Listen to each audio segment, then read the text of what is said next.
আমরা মেয়েরা এই জিনিসটা সবসময় চিন্তা করি, যদি আজকে রান্না না করা লাগতো তাহলে কতই না ভালো হতো। হ্যালো এভরিওয়ান, আসসালামু আলাইকুম। সবার কি অবস্থা, কেমন আছেন? আজকে ভাবলাম যে দেশি মুরগি রান্না করি। তো যেহেতু রান্না করব আপনাদের সাথে একটু শেয়ার করি। তো আমি পেঁয়াজটা গোল্ডেন ব্রাউন কালার করে ভেজে এখানে আদা রসুনের পেস্ট আর গরম মশলার পেস্ট দিয়ে দিলাম।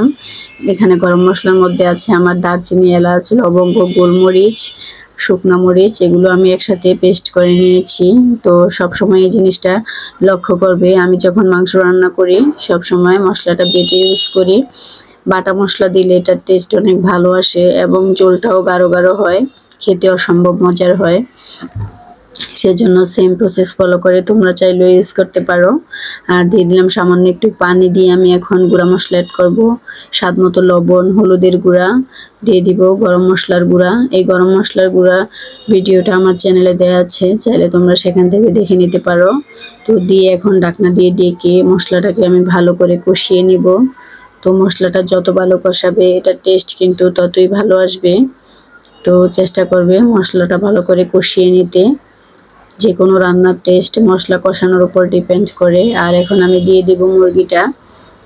এটা একদম দেশি মুরগি, রাতা মুরগি।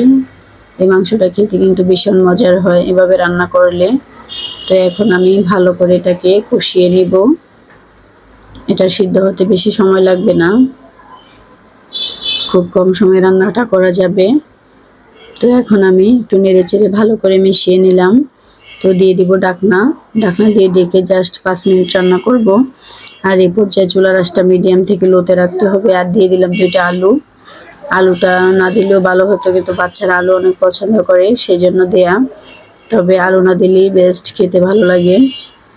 তো এখন আমি আবারও এটাকে ভালো করে একটু কষিয়ে নিলাম। যত ভালো কষানো হবে খেতে কিন্তু ততই ভালো লাগবে। যে পানি উঠেছে সেটার মধ্যে আমি আলুটাকেও সিদ্ধ করে নিব। তো দেখতে পাচ্ছ কষাতে কষাতে পুরো আমি এবারে কালচে বর্ণের হয়ে গেছে, কালারটা কিন্তু পুরাই চেঞ্জ হয়ে গিয়েছে। তো এখন আমি দিয়ে দেব ঝোলের পানি। ঝোলটা যে যেরকম রাখতে পছন্দ করো ওই অনুযায়ী দিতে পারো। তো আমি দিয়ে দিলাম পানি। তো এখন আর জাস্ট 5 মিনিট রান্না করলেই এনাফ, বেশিক্ষণ রান্না করার কোনো প্রয়োজন নেই। তো দেখতেই পাচ্ছ কত সুন্দরভাবে রান্নাটা কমপ্লিট। তো 5 মিনিট পর আমি ঢাকনাটা উঠিয়ে দেখব কিরকম হয়েছে। তো দেখতেই পাচ্ছ রান্নাটা আমার কমপ্লিট হয়ে গেছে। তো এখন আমি দিয়ে দিব জিরার গুঁড়ো 1 টেবিল চামচের মতো, আর দিয়ে দিব এখানে আমি গরম মশলার গুঁড়ো 1 টেবিল চামচের মতো দিয়ে তারপর একটু মিশিয়ে নিব। রান্নাটা আমার কমপ্লিট। ভিডিওটা যদি ভালো লেগে থাকে অবশ্যই লাইক, কমেন্ট, শেয়ার করবে।